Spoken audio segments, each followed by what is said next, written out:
প্রিয় দর্শক, বিচ টাইমে আপনাদের স্বাগত জানাচ্ছি। আমি মাকসুদুল হাসান। এই অনুষ্ঠানে আমরা ব্যবসা বাণিজ্যের বিভিন্ন বিষয় নিয়ে আলোচনা করে থাকি। আজকে আলোচনার জন্য আমাদের স্টুডিওতে রয়েছেন সুপার মার্কেট ওনার্স অ্যাসোসিয়েশনের সাধারণ সম্পাদক জাকির হোসেন এবং সাপ্লাই চেইন বিশেষজ্ঞ কৃষিবিদ মজিবুল হক।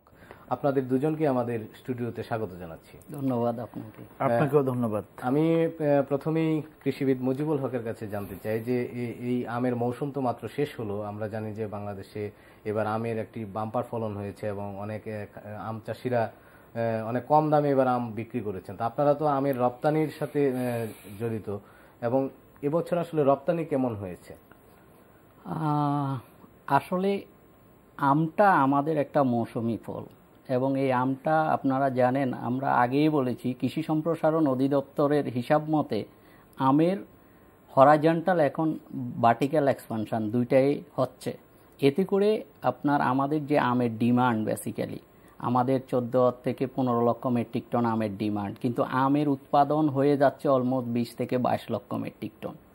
তো এই আমটা আসলে যদি আমরা নিত্য নতুন মার্কেট চ্যানেল ডেভেলপমেন্ট না করতে পারি, তাহলে স্বাভাবিক এটা ক্রপ ফেলিউর হবে। তো আমরা আসলে যেটা চাচ্ছি, আমের এক্সপোর্ট, আপনি জানেন আমরা আম উৎপাদনে বিশ্বে 8ম, হয়ারাস বিশ্বের রপ্তানিযোগ্য 20টি দেশের মধ্যে বাংলাদেশের নাম নেই।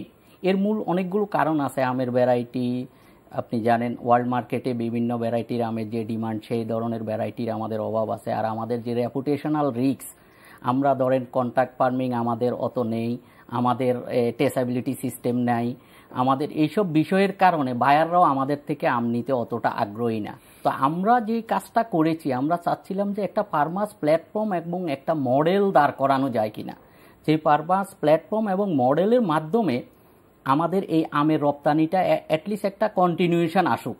দেন আমরা অবশ্যই it is a technology research variety, এটা ডেভেলপমেন্ট করা যাবে, কারণ এটা কোনো রকেট সায়েন্স না। তো এই জন্যই আমরা সলিডারিদের নেটওয়ার্ক এশিয়া এবং মাল্টি স্টেক হোল্ডার পার্টনারশিপের মাধ্যমে, ডিএইর মাধ্যমে আমরা 2015 সাল থেকে আমের রপ্তানির জন্য কাজ করেছি। তো এই বছর আমরা যেটা সাতক্ষীরার থেকে, যখন আমরা, আপনি জানেন মে মাসে আমরা আমের রপ্তানি শুরু করেছি, এবং সাতক্ষীরাতে আমের ডিউরেশনটা অনেক কম, বেসিক্যালি 10-12 দিন আম থাকে, হিমসাগর আমটা। So by this time early stage, এবং এই আর্লি স্টেজের কারণে আমে অনেক সময় ইম্যাচিউর আম হারভেস্ট হয়ে যায়। আবার অনেক সময় এটা ধরেন লোকাল মার্কেটও এটার ভীষণ চাহিদা থাকে। এখন যেহেতু আমের মৌসুম প্রায় শেষ বলা যায়, তো আমি জানতে চাচ্ছিলাম যে এই বছর যে রপ্তানির লক্ষ্যমাত্রা ছিল সেটি কি পূরণ হয়েছে না? আমি এটাই বলতে চাচ্ছি, আসলে রপ্তানির আমাদের সুনির্দিষ্ট কোনো লক্ষ্যমাত্রা নেই বাংলাদেশের। আমাদের মূল ইয়েটা হচ্ছে যে আমের একটা কন্টিনিউয়েশন, যেন যে আমরা যে জানেন 15 সালে ব্যান ছিল, সেই ব্যানটাকে অক্ষুণ্ণ রাখা। এই বছর আমরা এই পর্যন্ত প্রায় 300 মেট্রিক টন আম রপ্তানি হয়েছে। এর মধ্যে আপনার ইউতে প্রায় 100 মেট্রিক টন আম গিয়েছে। মজার ব্যাপার হচ্ছে, যেই কারণে ইউ আমটা ব্যান করে রেখেছে, সেই ফ্রুট ফ্লাইয়ে আমরা 100% সাকসেস হয়েছি, অর্থাৎ এই পর্যন্ত আমের কোনো ইন্টারসেপশন নাই। সো এটা একটা বড় সাকসেস যে আপনি এখন ইউরোপ গত বছর 1 মাসের জন্য, আগামী বছর থেকে ইউরোপের মার্কেটে রপ্তানিটা নিশ্চিত বলা যায়। হ্যাঁ, নিশ্চিত বলা যায়। এই কারণে যে এই বছরও আপনার, গত বছর ছিল 1 মাসের জন্য তারা রপ্তানির টাইম দিয়েছে, এই বছর এটা আপনার পুরো সিজনে আম রপ্তানি, তারা কোনো মানে বাইন্ডিংস দেয়নি। সো এটা একটা বড় ধরনের আমাদের অ্যাচিভমেন্ট যে আমি এই বিষয়টি নিয়ে আপনার সাথে আবার কথা বলবো। আমি একটু জাকির হোসেনের কাছে জানতে চাই, আমরা যেটি দেখে থাকি যে সুপার শপ যেগুলো রয়েছে ঢাকা শহরে কিংবা বড় বড় শহরগুলোতে বাংলাদেশের, সেখানেও কিন্তু মৌসুমি ফলের একটি ভালো বিক্রয় আমরা লক্ষ্য করি। তবে সেখানে সাধারণ বাজারের চেয়ে তুলনামূলক দামটি একটু বেশি থাকে, আমরা যেটি দেখে থাকি।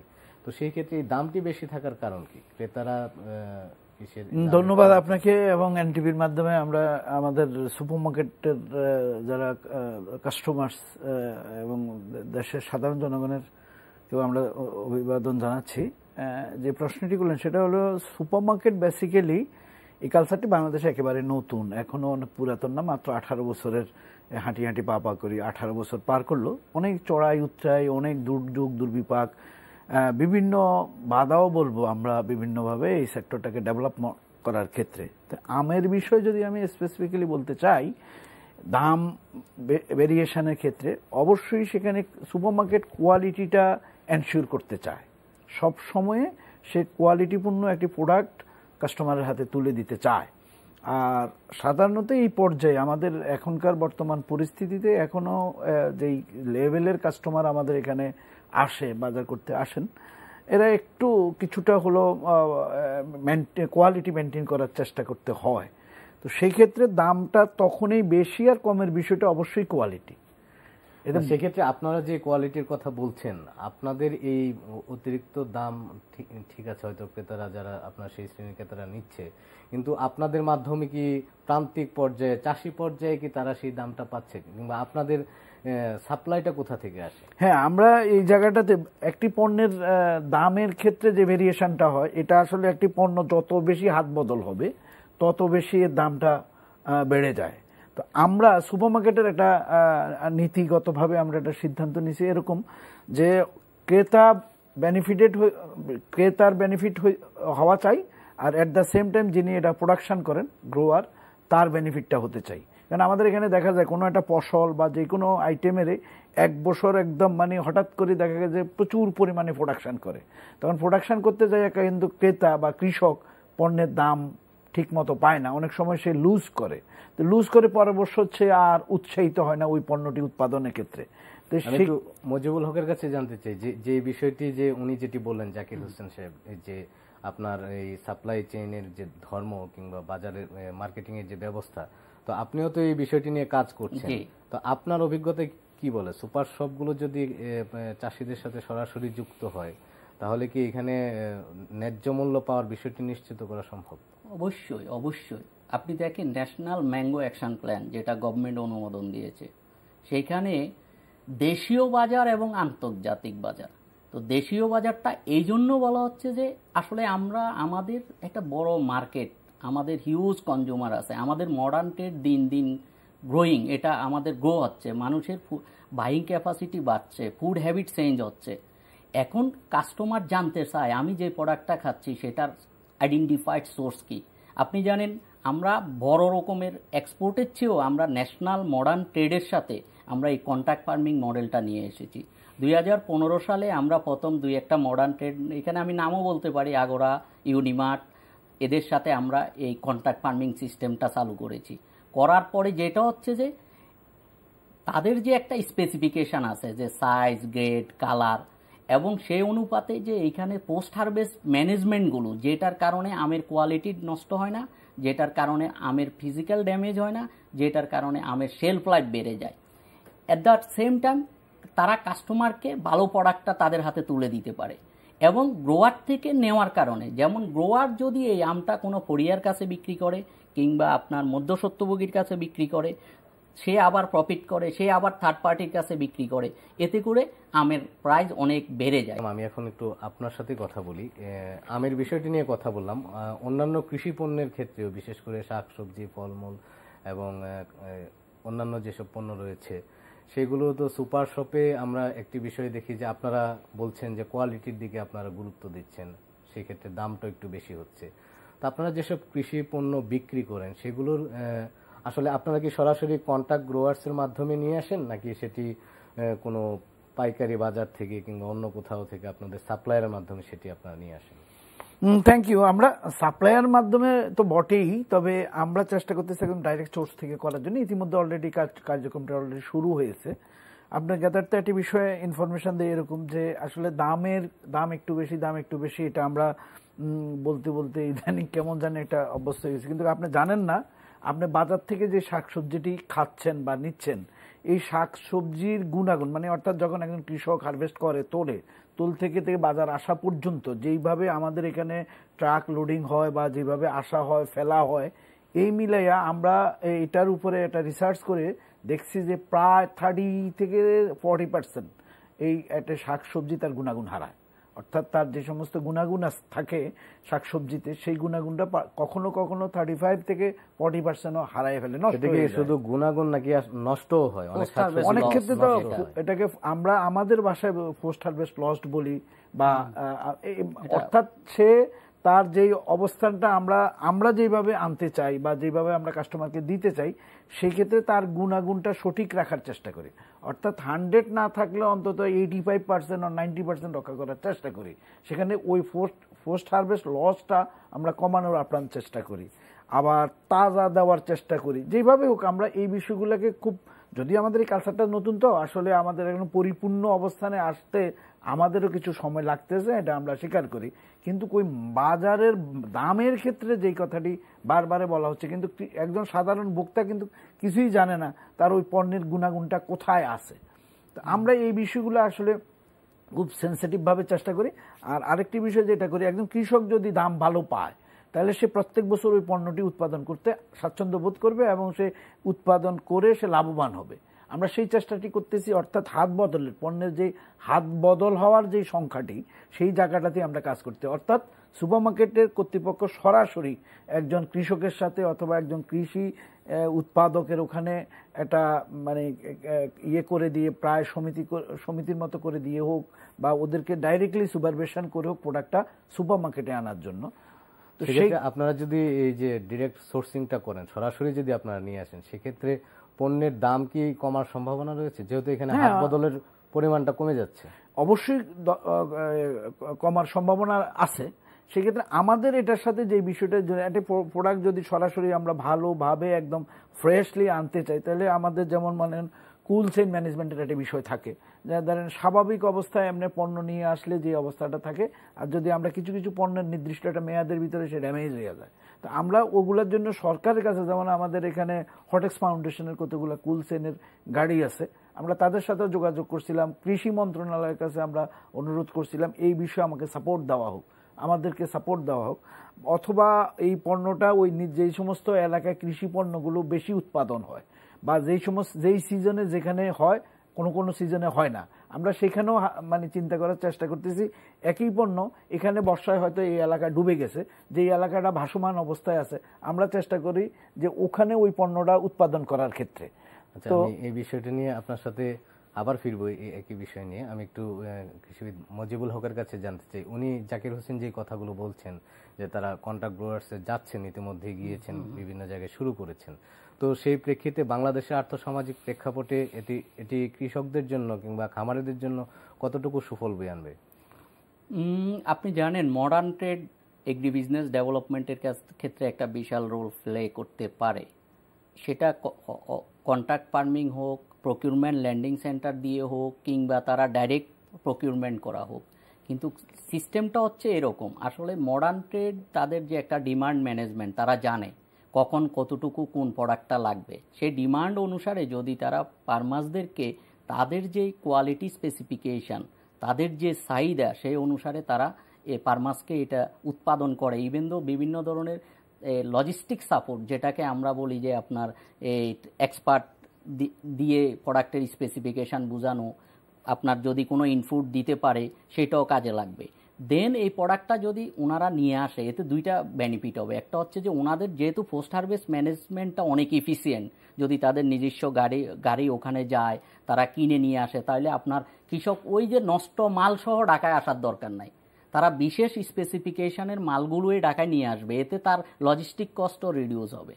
থার্ড টাইম যেটা হচ্ছে পেমেন্ট, একটা বড় ইস্যু। আপনি জানেন ফার্মার্সরা অনেক সময় পরিয়াদের বা মিডলম্যানদের থেকে ঠিকমতো পেমেন্ট পায় না, কিন্তু মডার্ন ট্রেড যদি এই ক্ষেত্রে এগিয়ে আসে, আর আপনি জানেন এখন মোবাইল অ্যাপস, বিভিন্ন ধরনের ডিজিটালাইজেশন, সেই ডিজিটালাইজেশনগুলোর মাধ্যমে অটোমেটিক্যালি আপনার মডার্ন ট্রেড ফার্মার্সদেরকে এই জিনিসগুলো, কারণ আমাদের ফার্মার্সরাও এটাতে হ্যাবিচুয়েটেড, সো এখানে একটা বড় সুযোগ আছে। কিন্তু এখন আপনি হয়তো বলতে পারেন মডার্ন ট্রেড তো এখনই এই অনেক মানে 1%ও কন্ট্রিবিউট করে না, কিন্তু না, আমাদের প্রতি বছর প্রায় 2 মিলিয়ন মানুষ আপনার মিডল ক্লাসে যাচ্ছে, আমরা আরবানাইজেশন হচ্ছে, আমাদের ফুড হ্যাবিট চেঞ্জ হচ্ছে, আমরা এখন ফুড সেফটি কনসার্ন, সার্টিফিকেশন আমাদের কাছে একটা বড় ইস্যু। এগুলা মডার্ন ট্রেডের যে কনজিউমাররা আছেন ওনারা এগুলা কিন্তু ডিমান্ড করে, এগুলো একমাত্র ওনারা কন্ট্রাক্ট ফার্মিং এর মাধ্যমে এগুলো মিট করতে পারেন। একটি বিষয় আমি একটু জানতে চাই, আসলে সুপার শপে যেসব পণ্যের সিল যুক্ত আছে বিএসটিআই কিংবা বিদেশ থেকে যেসব পণ্য আমদানি করা হয়, কিন্তু আপনারা যারা